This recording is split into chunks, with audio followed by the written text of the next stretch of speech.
Hello students, in today's class let us revise the chapter conic sections. It's again a very important chapter. In this chapter we learned 4 different types of conic sections: circle, parabola, ellipse and hyperbola. Okay, let us give a quick recap of all the important concepts under these 4 conic sections. So to start with, how are we arriving at a cone first?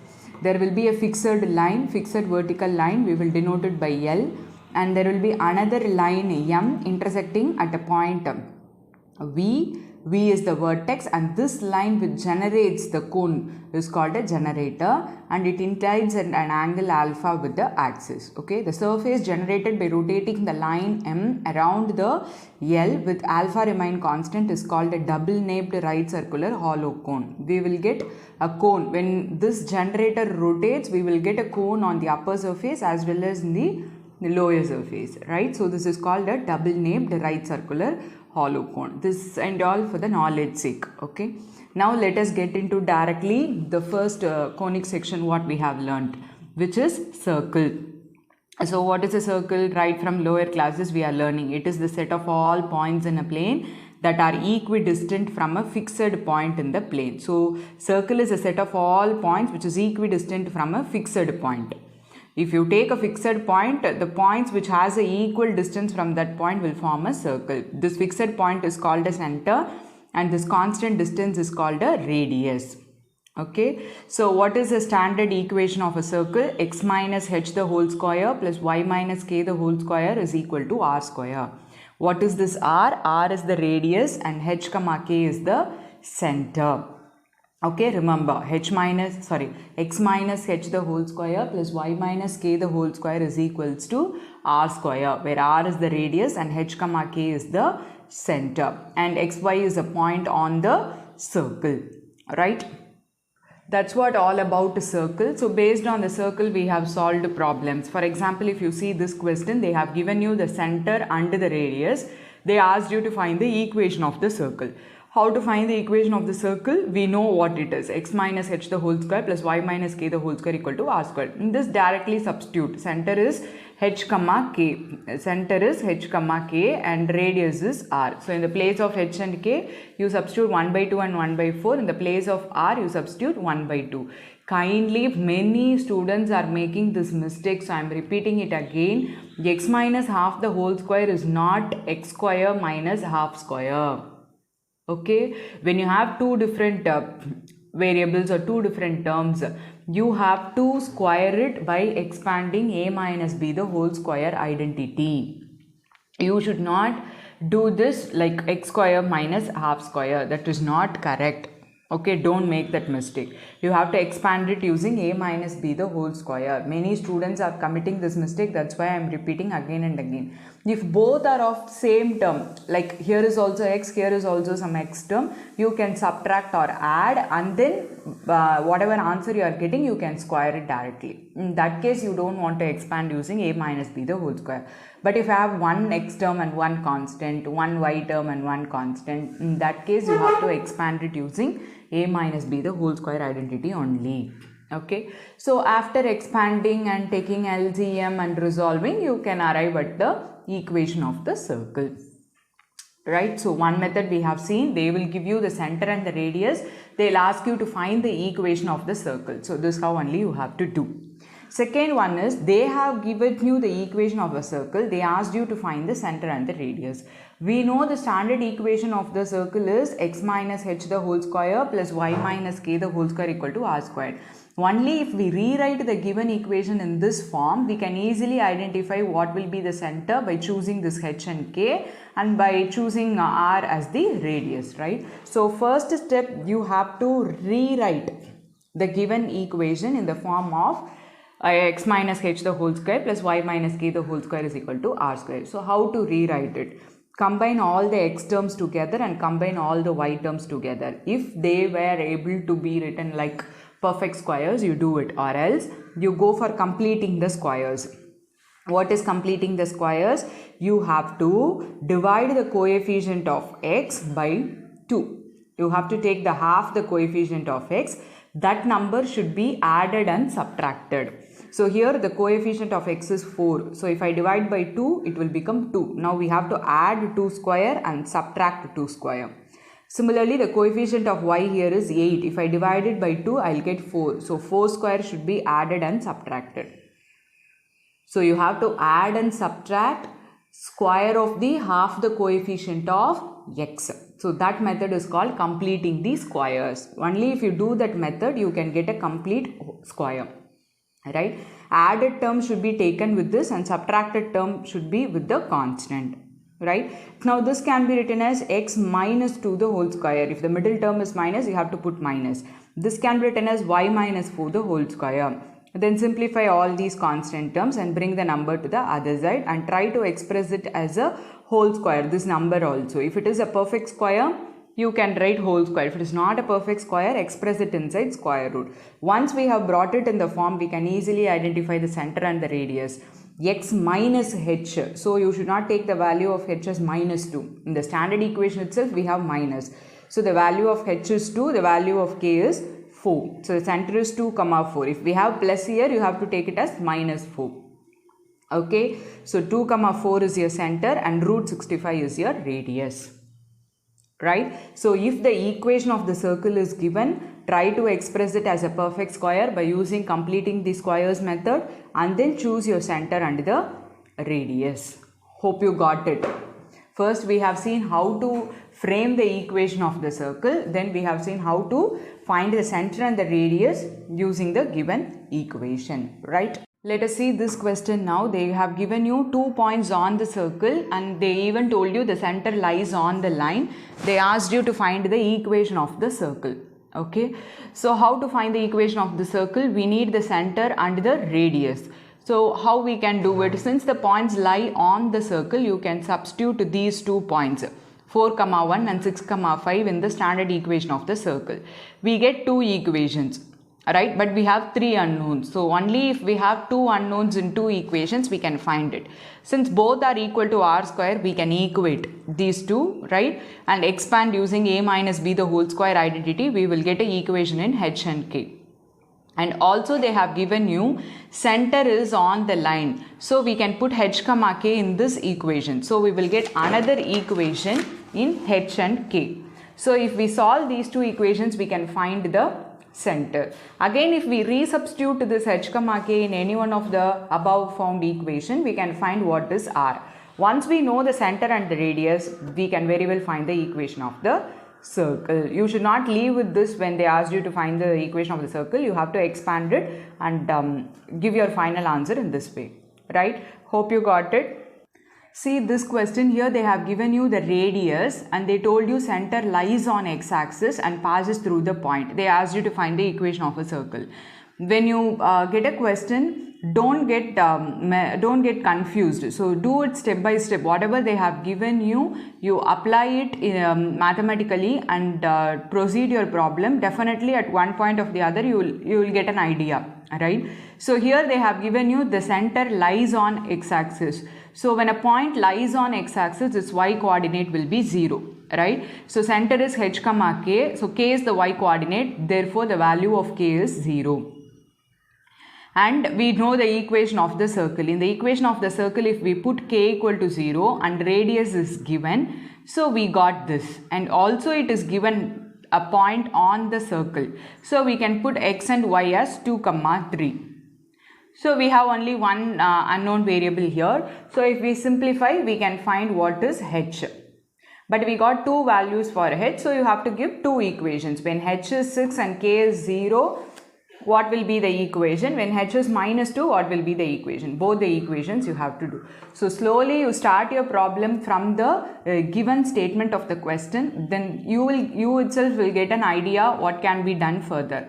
So if you have one equation, there will be only one unknown variable. Then only you can find. If you have 2 unknown variables, you need 2 equations. Accordingly, the inputs will be given in the question. Right? So as far as circle is concerned, is very easy. The only one thing you have to remember, that is standard equation of the circle, and its center is h comma k, radius is r. That's it. If you get a question on circle, it can be easily solved. This is another type of question which can be expected in 2 marks. See, center is given and it passing through the points. So 1 point on the circle is given. So if you find the distance between the center and the point, it will give you the radius. You know the distance formula, right? So if you substitute, you can get your radius. Once you know the radius and the center, you can give the equation of the circle, right? That's it with circle. Let us see what parabola, right? The next conic section, parabola. What is meant by parabola? Parabola is the set of all points in a plane that are equidistant from a fixed point. Set of all points in a plane that are equidistant from a fixed point and a fixed line. Okay, in the plane, their distance from a fixed point and the fixed line will be same. Okay, this is called a parabola. We have 4 standard equations of parabola. Y square equal to 4ax, y square equal to minus 4ax, y square equal to 4ax is open rightwards, y square equal to minus 4ax is open leftwards, and this is open upward, x square equal to 4ay, x square equal to minus 4ay is open downward. Always the focus will lie on the coordinate axis. Vertex will be the origin. We are going to deal with the vertex origin. Okay, then directrix is the parallel to the other axis. Parallel to the other axis. If the focus lies on x-axis, directrix will be parallel to y-axis. Parallel to y-axis will have an equation x is equal to some constant. Okay, so see, the focus is with this side, directrix will be on the other side. Okay, y square equal to 4ax, y square equal to minus 4ax, x square equal to 4ay, x square equal to minus 4ay. You have to remember this tabular column. If y square equal to 4ax, I have given you the clue to remember. You have 4ax, x, right? So the focus lies on the x-axis. Remember in that way. Y square equal to 4ax or minus 4ax, focus lies on the x-axis. If it is 4ax, focus will be a comma 0. If it is minus 4ax, focus will be minus a comma 0. The directrix, since it lies on x-axis, the axis will be parallel to y-axis, right? Or else you can remember, it's like the thing how we are remembering, right? X-axis, focus will lie on x-axis and your directrix will be x equal to minus a, x equal to a. Remember, when it is 4ax, your directrix will be minus a. When it is minus 4ax, your directrix will be x is equal to a, the opposite of the focus.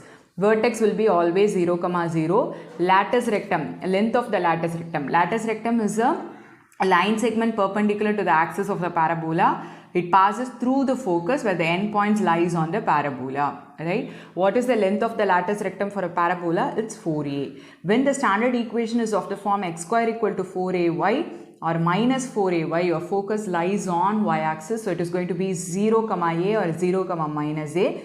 Accordingly, the directrix is going to be y equal to minus a and y equal to a. You have to remember this tabular column. Okay. Then let us move on to the question. This is all about parabola.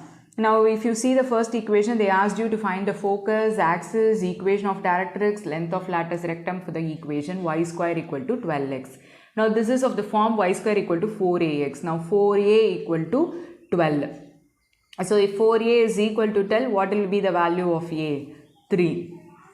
Right? So, once we know 3, first let us find what is focus. For y square equal to 4ax, the focus is on x-axis and it is going to be a comma 0. So, the focus is 3 comma 0.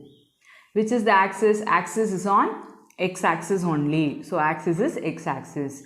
Then equation of directrix is x is equal to minus a. So, it is going to be minus 3. Length of latus rectum is 4a. So, 4 into the a value. That's it. Okay. The next question, they have given you the focus and the directrix. They asked you to find the equation of the parabola. So, on looking at the focus, you can identify in which standard axis, in which axis it lies and what will be the standard equation of the parabola. We have it form of a comma 0. A comma 0 means it lies on x-axis. Axis is x-axis and the standard equation is y square equal to 4ax. So, you have to by heart this. If you have by hearted all these things, you can easily do the problems, right? So, now it is of the form y square equal to 4ax. they have given you directrix x is equal to minus a. So the value of a is 6. From the focus also we can identify. So it is going to be y square equal to 4ax. In the place of a, we have to substitute the value of a. We will get the answer. That's it. Right? See the next question. Vertex is given, passing through the point is given, axis is along x-axis. So if the axis is along x-axis, there are two possibilities, right? It can be open rightward or it can be open leftward. It can be either y square equal to 4ax or y square equal to minus 4ax. How to find which standard equation it is of the form? For that they have given you, it passes through the point 2, 3. 2, 3 lies in which quadrant? First quadrant. Right? Therefore, it should be of the type y square equal to 4ax. Got it? Now, you can take y square equal to 4ax. In that, if we substitute the point 2, 3, we can find what is our a. After finding a, you can resubstitute in the standard equation and you can give the equation of the parabola. Right? Now, let us see about ellipse. Right? The next conic section. Ellipse is the set of all points in a plane, the sum of whose distances from two fixed points in the plane is a constant.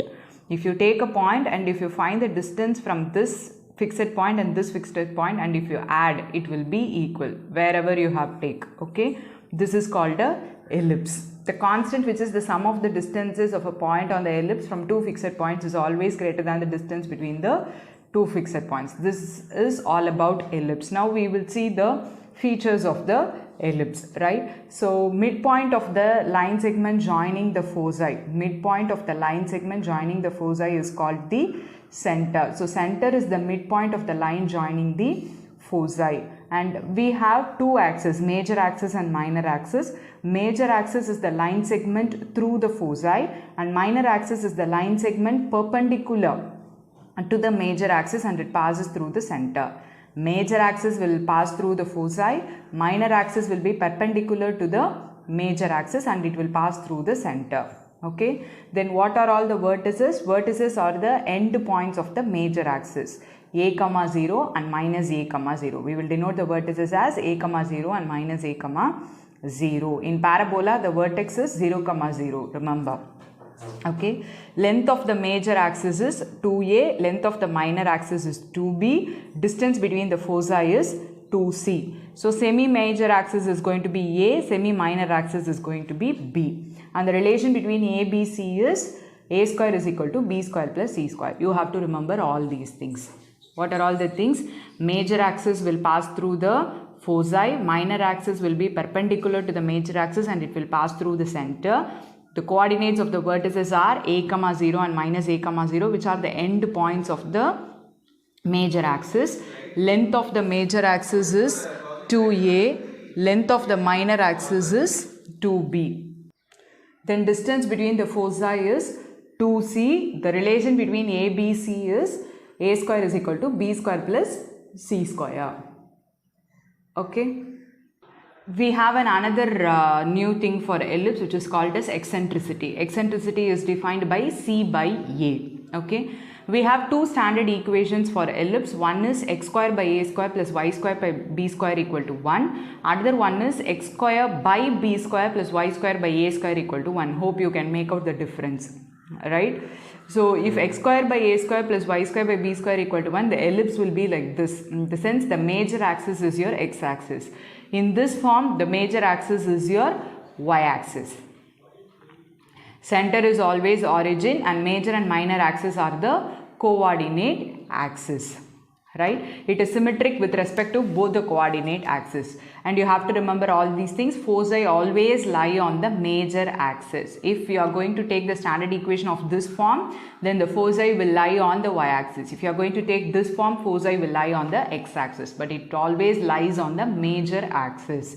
Major axis is along x-axis. Then the coefficient of x square has the larger denominator. How to identify?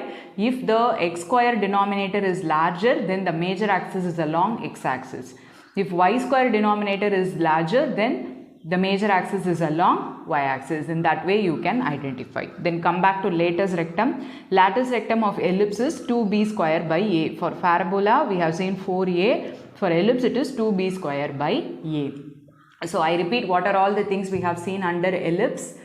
Major axis is line segment through the foci. Minor axis is line segment through the center. Then vertices are the endpoints of the major axis, and it is given by a comma 0 and minus a comma 0. Length of the major axis is 2a, length of minor axis is 2b, distance between the foci is 2c. Relation between a, b, c is a square equal to b square plus c square. Eccentricity is c by a, and we have two standard equations, x square by a square plus y square by b square equal to 1. X square by b square plus y square by a square equal to 1. If the denominator of x square is greater, major axis is along x axis. If the denominator of y square is greater, major axis is along y axis. And foci always lie on the major axis. Latus rectum is 2b square by a. These are all the inputs about ellipse. Hope you people are recalling what are all the things we have learned already. So with all these inputs, we have solved problems. Let us see few examples. See the first question, they asked you to find the foci, vertices, length of major axis, minor axis, so on so. So they have given you a standard equation. So we have to identify which form of standard equation it is, whether it is along x-axis or y-axis. So we have to check out the denominators. If we see denominator of x square is greater, therefore it is along major axis is along x-axis, right? So it is of the standard equation of the form x square by a square plus y square by b square equal to 1. So by equating this, we can find what is a and b. A is going to be 6, b is going to be 4. Okay. Now we have to find what is c. We have seen the relation between a, b, c. A square equal to b square plus c square. So c square is a square minus b square. So we got c is 2 root 5. Now we can give one by one. They asked you to the coordinates of foci. Coordinates of the foci are plus or minus c comma 0. So 2 root 5 comma 0 and minus 2 root 5 comma 0. Coordinates of the vertices. Vertices will lie on the end points of the major axis. These are plus or minus a comma 0. Then what is length of major axis? 2a. Length of minor axis? 2b. We know what is a, b, c. So repeatedly you have to substitute. So if you know all these formula, the description about the ellipse, you can easily solve it. Eccentricity c by a. Length of latus rectum is 2b square by a. You have to substitute the values. That's it. So if you see this question here, the denominator of y square is greater. Therefore the major axis is along y-axis. So it is of the form, standard form, this. So from this we can find what is a, what is b. Then we can find what is c. Then that's it. You have to give the coordinates of the foci. When it is along y-axis, the coordinates of the foci are 0, plus or minus c, because foci will lie on the major axis. Here the major axis is y-axis, right? Therefore 0, plus or minus c. Similarly, vertices is 0, plus or minus a. So you have to do it carefully on identifying the standard equation of the ellipse, right? I hope you can give all these things. Now let us see an example of how to find the equation of the ellipse. This also, they have given you the vertices and the foci. On analyzing the vertices and the foci, we see it lies on the x-axis. Foci lies on the x-axis. We know foci will lie on the major axis, or we know the vertices are the end points of the major axis. Both vertices and foci lie on the x-axis. Therefore, major axis is along x-axis. From this we can find what is a, what is c. Using a and c, we can get what is b. Then substitute in the standard equation. That's it. So analyze. First step, as far as ellipse is concerned, you have to check out which is the major axis. After identifying the major axis, you have to write the standard equation and then give the equation, right? By identifying the values of a, b and c. See this problem, they have given you the center, major axis on y-axis passes through the points. So they have given you major axis is on y-axis. Therefore the standard equation is of the form. If we substitute these 2 points for x and y in this equation, we will get a 2 equation in a square and b square. So solve it, find the value of a square and b square, and again re-substitute in the equation of the ellipse. That's it. Nothing difficult in the conic section. If you know the standard formats of each and every conic section in thorough, then you can do the problems easily and you can score marks. Okay, that's all about ellipse. Let us see the next conic section called hyperbola.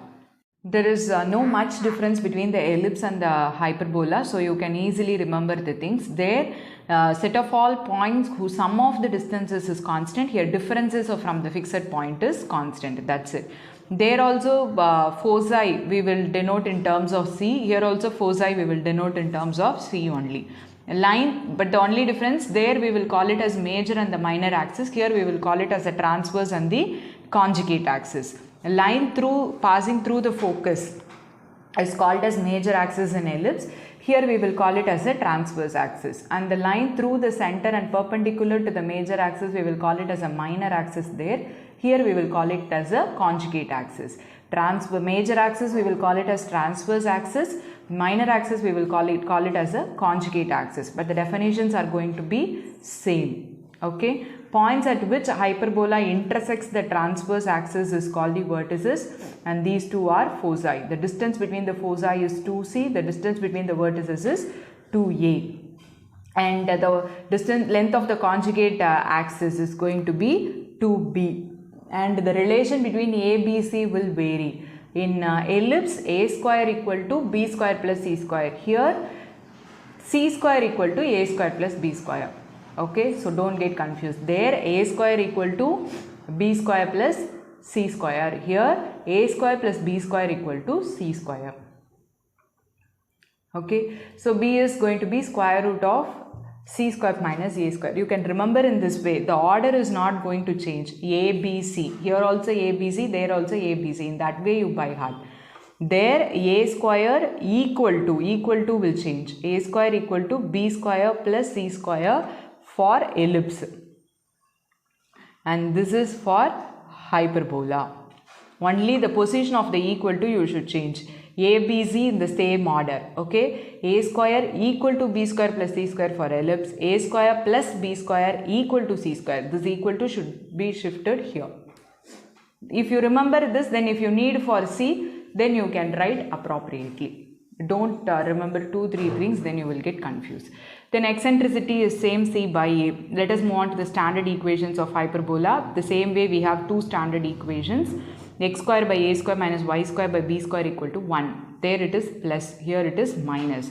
Y square by a square minus x square by b square equal to 1. These are the two standard equations. This is the transverse axis is along x axis. Here transverse axis is along y axis.